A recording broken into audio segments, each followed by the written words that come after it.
여러분 안녕하세요, 오롱장입니다. 이 영상은 퇴근길 또는 퇴근하신 다음에 좀 쉬시면서 보셨으면 좋겠는데, 제가 전국을 다니고 느낀 바가 하나 있어요. 온도차가 심해도 너무 심하다. 왜 이럴까? 궁금하지 않으세요? 어떤 단지는 정고점을 찾고 또는 신고가를 쓰고, 어떤 단지는 여전히 비리비리하고, 이게 지금 계속 일어나고 있거든요, 전국에서. 온도차가 심해도 너무 심해요. 근데 또 기사를 보면은 여기 보세요. 소비심리 15개월 만에 상승 국면. 매수문이 늘고 있지만 실거래 체감할 정도 아니다. 이런 거. 아니면 모두 증가. 실거래가 10% 급등. 그러니까 이런 식으로 올라간다는 얘기는 많이 나와요. 근데 또 어떤 기사를 보면 내려가고 있다고 해요. 또 어떤 기사를 보면 전세가도 올라가고 있다고 해요. 또 어디를 보면 전세, 월세 다 떨어지고 있다고 합니다. 그런데 어느 하나의 기사가 가짜라고 할 수가 없는 게 전국을 다녀보시면 이 현장이 다 있습니다. 왜 이럴까요? 한번 정리해서 말씀드리고 싶었는데 이야기식으로 하니까 편하더라고요. 이거를 뭘 샘플을 가지고 얘기하면 그쪽으로 치우쳐요. 올라간다, 내려간다. 뭐 된다, 안 된다. 이게 아니라 이야기식으로 하면은 쉽더라고요. 지금 시장의 정말 핵심 포인트 중에 하나예요. 제가 작년 말부터 지금까지의 시장을 나름 괜찮게 봐온 이유 중에 하나예요.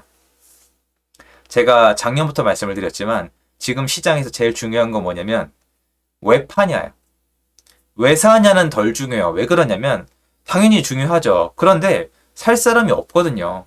거래량을 보세요. 집을 옛날만큼 안 사요. 살 수가 없어요. 그리고 이 정도로 하락하면 집을 잘 안 사요, 원래. 지금은 수요가 눌려있기 때문에 수요가 정상적으로 돌아오길만을 바랄 수밖에 없어요.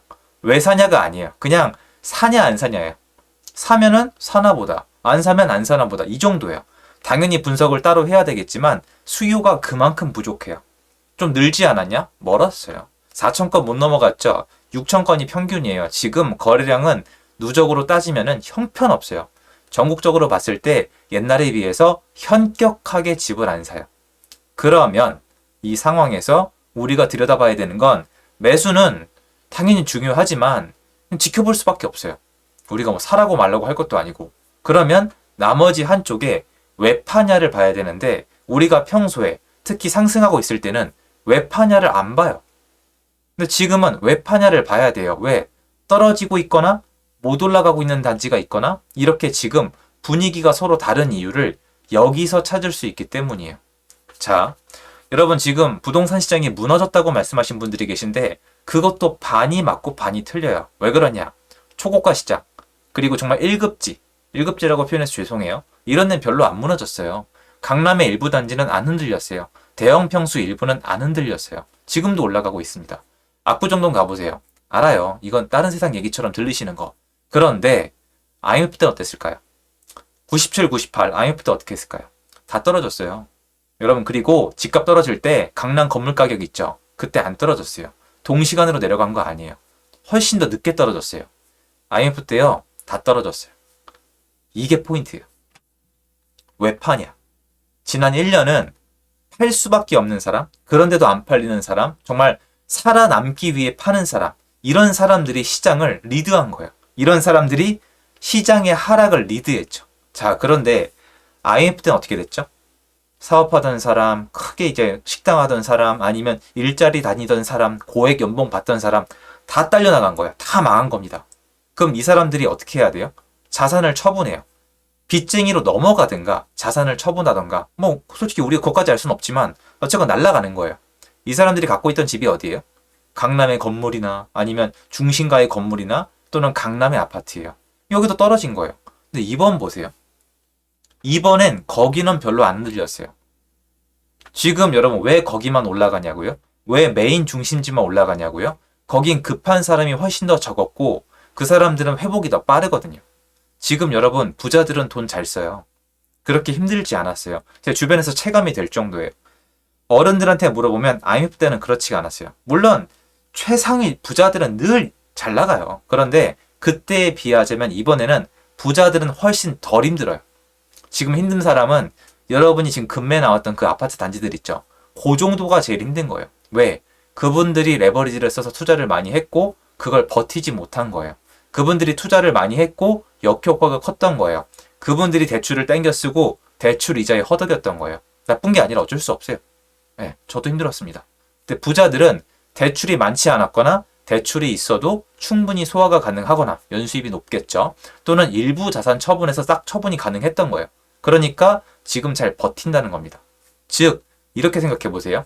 지금 빨리 회복하고 안 떨어지는 데는 그 사람들은 이번에 긴축 시장에 버틴 거예요. 괜찮았던 거예요. IMF 때랑 달라요.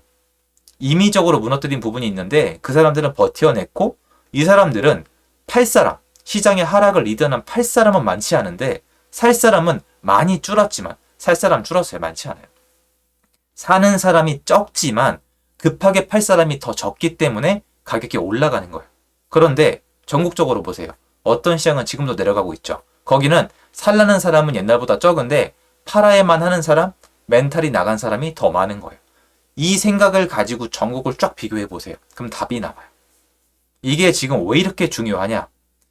대구랑 인천이 하락을 멈췄어요. 인천은 그렇다고 쳐요. 좀 죄송한 얘기지만. 대구는 뭡니까? 대구는 원래 더 하락해야 돼요. 원리 원칙으로 따지면. 더 이상 하락 안 하죠. 이게 뭐냐면 시장의 하락을 리드하든 죽어나가던 사람들이 이제 버틸 수 있는 시점이 온 거예요. 정부가 뭐 특례보금 자료론을 풀었든 아니면 뭐 여러 가지 요소가 있겠죠. 이게 규제를 좀 풀고 이거저거 했잖아요. 그게 뭐 쌓이고 쌓여서 이 사람들이 상승한다 이 뜻이 아니라 더 이상 죽어나가는 데드라인을 넘어서서 버티는 거예요. 이 차이점이에요. 시장에 공포가 이제 휩싸였을 때가 제일 싼 이유는 희망이 없으니까 던진단 말이에요. 그런데 던지는 사람이 계속 줄어서 제가 뭐라고 말씀드렸냐면 시장이 올라갑니다라는 표현이 아니라 회복합니다. 회복을 시작합니다. 바닥을 다집니다. 아니면 이거 금매가 줄어듭니다라는 표현을 엄청 많이 썼어요. 이거예요. 지금 시장은 수요는 그럭저럭 적은데 금매가 있냐 없냐, 싸게 팔 사람이 있냐 없냐 이 차이예요. 자, 강남에 여러분이 집이 있어요. 근데 나 안 망했어. 근데 긴축이야. 그럼 이거 팔고 어디 갈 거예요? 팔 이유가 없잖아요. 그런데 여러분이 중간 급지 정도의 집을 가지고 있는데 대출 금리가 막 올라요. 벌이도 별로 없는데 팔고 싶죠. 가격도 내려가요. 팔고 싶은데 안 팔려요. 그럼 전세를 놓으라니까 전세도 안 나가요. 그럼 던져야죠. 이걸로 따지면은 지금 한국에 일어나고 있는 현상은 크게 두 가지예요. 1. 부자가 더 부자 되고 있다. 부자 단지에 부자가 더 많아지고 있다. 정말 튼튼한 사람들끼리 주거 장벽을 만들고 있는 거예요. 이거 지금 아무도 문제 안 삼고 있는데 강남은 더욱더 강남다워지고 있고 돈 많은 사람들끼리 똘똘 뭉치고 있습니다. 슬프죠. 들어오지 말라는 거죠. 어떻게 들어올 거예요? 대출이 나옵니까? 뭐 전세로 활용할 수가 있습니까? 안 되는 거예요. 그러니까 강남은 더 강남다워지고 있고 두 번째 현상은 뭐예요? 이번 긴축 시기에 못 버티신 분들 있죠. 거기 주거 단지는 지금 무너지는 거예요. 무너지는데 이게 포인트예요. 지금 완전 양극화가 되고 서로 다를 것 같죠. 자, 1번이에요. 여기 무너진 사람이 처음부터 별로 없었어요. 그러니까 복구라고 할 것도 없어요. 그냥 그대로 있는 거예요. 별로 안 떨어지고 약간 다시 올라와서 정고점을 찾거나 아니면 그대로 있는 거예요. 근데 여기는 와르르 무너졌죠. 와르르르 무너졌습니다. 그래서 망할 사람 다 망하고 버틸 사람이 버티고 있어요. 그럼 여기서 더 이상 하락하기가 어려워요. 이게 포인트가 어디예요? 이게 대구랑 인천이에요. 그러니까 지금 대구랑 인천을 사시는 분들은 저점이라고 생각해서 사는 게 맞아요. 그래서 인터뷰를 해보세요. 이 가격으로 집을 구하기 어려워서란 대답이 되게 많거든요. 가보면. 그러면 어떻게 되겠어요? 털어낼 사람은 남아있는 단지는 여전히 못 올라가지만 언젠가 이 사람들이 다 소화가 되거나 시장이 좀 더 좋아지면 살 사람만 남는 시장이 돼요. 말도 안 된다고 생각하시는 거 알아요. 그러면 고가주택은 어떻게 되는 거예요? 고가주택은 왜 지금도 올라요? 이렇게 경기가 안 좋고 긴축이고 다 어려운데?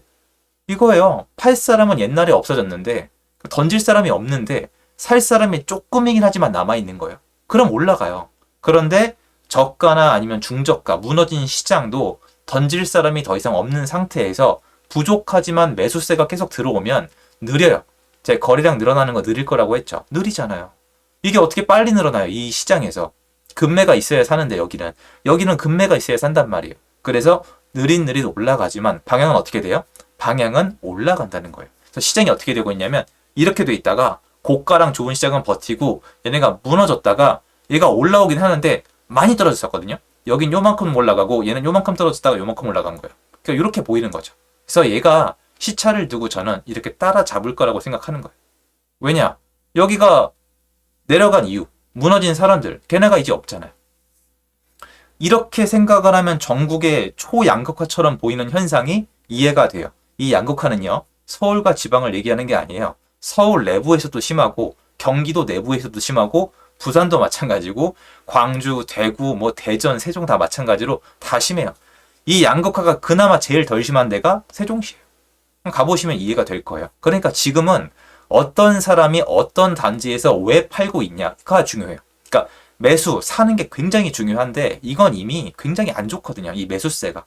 그래서 그거는 대충 어느 정도 너무 안 샀기 때문에 좀 늘어나고 있는 상황에서 단지에 파는 사람이 어떤 상태이냐에 따라서 지금 우리가 일명 양극화 얘기를 하고 있는 거예요. 이 시점을 가지고 시장을 보시면 많은 부분이 이해가 됩니다. 제가 나갔다 오고 이제 휴가 약간 후반부잖아요. 나가면서도 많이 느껴요.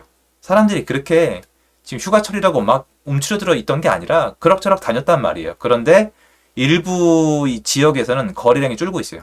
한 7월, 8월 이렇게 지나서 데이터도 그렇게 나오고 있는데 그 이유가 뭔지에 대해서는 제가 이제 다른 영상에서 한번 말씀드리도록 할게요. 말이 좀 길어질 수 있거든요. 거래량이 줄고 있는 이유. 이건 제가 예전 영상에서 7, 8월이 뭐 비수기니까 거래량이 줄어든다. 근데 그게 아니라 지금 시장의 구성 요소를 보는 게 맞다라고 말씀드린 적이 있는데 그거의 확장 편이거든요. 그거는 제가 하루 날 잡고 영상을 찍도록 하겠습니다. 도움이 되셨겠고요. 좋은 하루 되십시오. 감사합니다.